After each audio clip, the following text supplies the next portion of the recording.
So Raghavendra Rao గారు ఈ thought మీకు ఎలా వచ్చింది అసలు? ఈ సినిమా ముందు జగదేక సుందరం ముందు వరుసగా 3 సినిమాలు ఫెయిల్ అయినాయి. ఒంటరి పోరాటం, రుద్రనేత, అగ్ని అయిపోయింది. రాఘవేంద్రరావు పని అయిపోయింది. నెక్స్ట్ సినిమాలు చేయడం. ఆ టైంలో దత్తు గారు ఒక లైన్ వినిపించారు.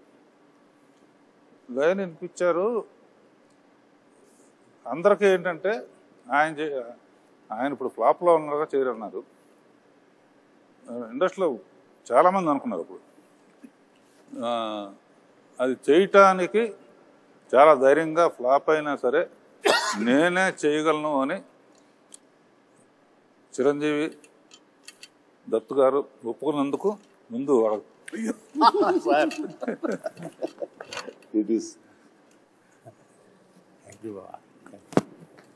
Very emotional scene. చెప్పాలంటే దీనికి ఈయన ఆనెస్టీకి, ఈయన సిన్సియారిటీకి నిజంగా శిరస్సు వంచి నమస్కరిస్తున్నాను. ఆ టైం లోపల ఈ కథ, మూల కథ అనేది దత్తు గారి దగ్గరికి వచ్చినప్పుడు ఆయన చాలా లైక్ చేసి నాకు వినిపించారు. నాకు అయిన తర్వాత మేమంతా కలిసి డైరెక్టర్ గారు రాఘవేంద్ర గారి కదే అనుకుంటుండగా ఆయనగా నేను కానీ కొంతమంది బయట నుంచి ఆయన ఇప్పుడు ఇదిలో ఉన్నారు, బాపయ్య గారు బెటర్ కదా, లేకపోతే ఇంకొకరు బెటర్ కదా అని అంటుంటే అస్సలు ఇద్దరు తిరగబడ్డావు. ఇలాంటి సలహాలు ఇవ్వకండి మీకు.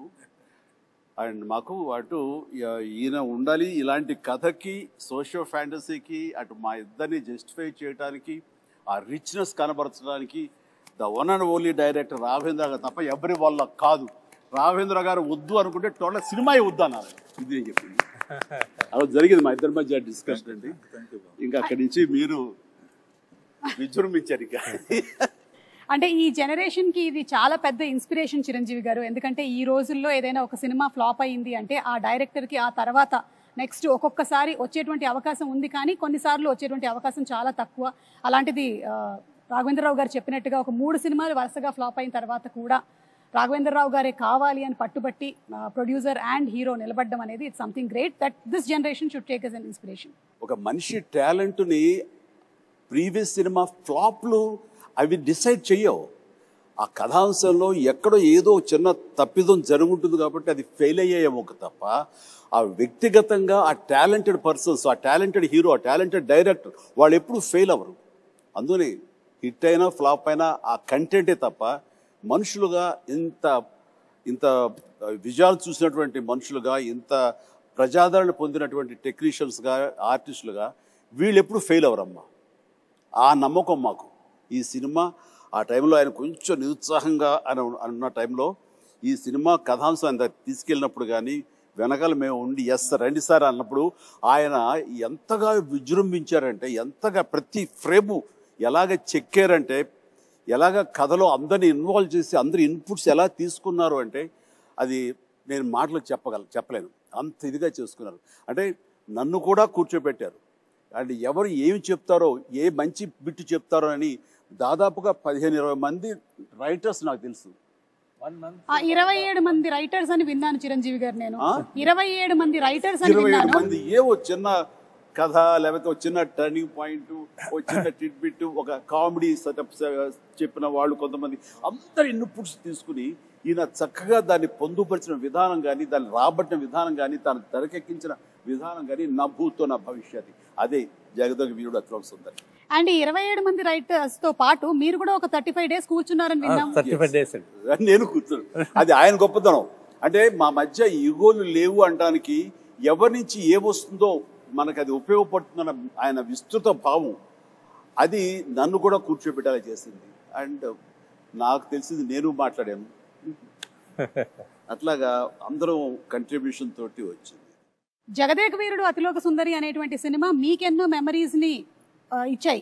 అలాగే మాకు కూడా ప్రేక్షకులుగా ఎన్నో మెమరీస్, అంటే కొంతమందికి స్కూల్ టైంలో ఉండేటువంటి మెమరీస్, కొంతమందికి కాలేజ్ టైము, కొంతమంది ప్రేమలో పడ్డారు, కొంతమంది పెళ్లి చేసుకున్నారు.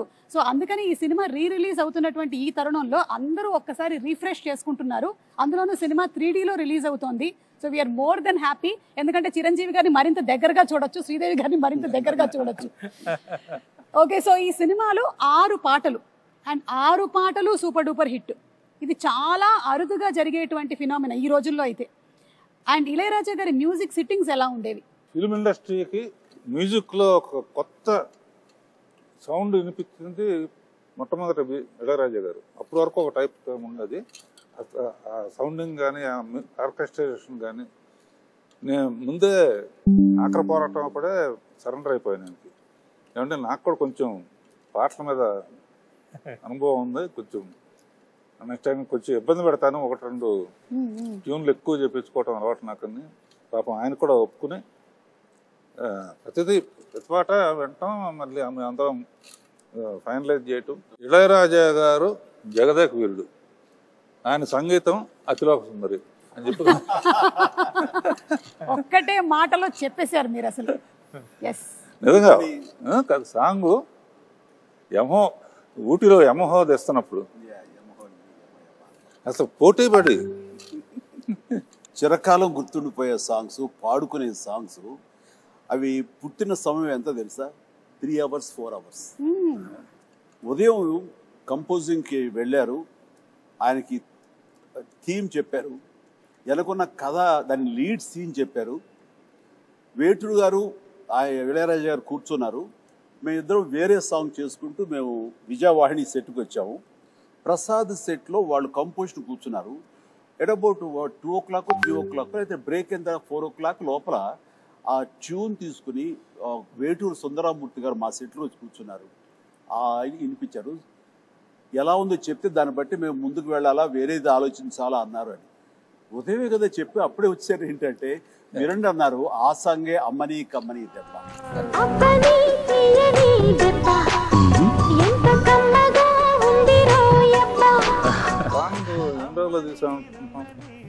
అబ్బని తీయని దెబ్బ అంత పెద్ద హిట్. 1.5 day. ఎస్, 1.5 డేలో. Yes, Bengaluru race course, Brindavan garden, అక్కడి నుంచి నైట్ జర్నీ చేసి కాస్త మన ఊటీలో ఒక లొకేషన్. ఇది అబ్బనైతే లైట్ సారీ, అమ్మాయి బ్లాక్ సారీస్, అలా ట్రావెల్ చేస్తూ పగలు చేసుకుంటూ నైట్ ట్రావెల్ చేస్తూ అలా చేసుకుంటూ 1.5 day. 1.5 డేలో చేసినటువంటి సాంగ్ 35 years అయినా సరే ఇంకా సూపర్ డూపర్ హిట్ గా రన్ అవుతూనే ప్రోగ్రామ్ ఉంది. లో కూడా ప్రతి ప్రోగ్రామ్ లో ఆ పాట ఉంది. అవును. అలాగే సార్, ఈ సినిమా గురించి ఇంకొకటి కూడా విన్నాను, ఇది ఫస్ట్ మానసరోవరం కాదు మూన్ మీద అని అనుకున్నారంట కదా? అవును అవును, కొద్ది రోజులు పాటు డిస్కషన్. ఎక్కువ మంది రైటర్స్ వచ్చినప్పుడు ఒక్కొక్కళ్ళు ఒక్కొక్క సలహా ఇవ్వటంలో అదొకటి అయి ఉండొచ్చు. వీరేంద్రనాథ్, జంజారా, సత్యానంద్, విజయేంద్ర ప్రసాద్, తమిళ అతని పేరేంటి బాగా మన అతని పేరు తమిళ అతను కామెడీ సీన్స్ అండి. తర్వాత అందులో నాకు బాగా ఇష్టమైన క్యారెక్టర్ రామలింగ గారిది. జీపు కోసం ఎదురు చూస్తూ ఉంటాడు, టైం అయింది కొట్టించుకోవటానికి. వండర్ఫుల్ కామెడీ అది.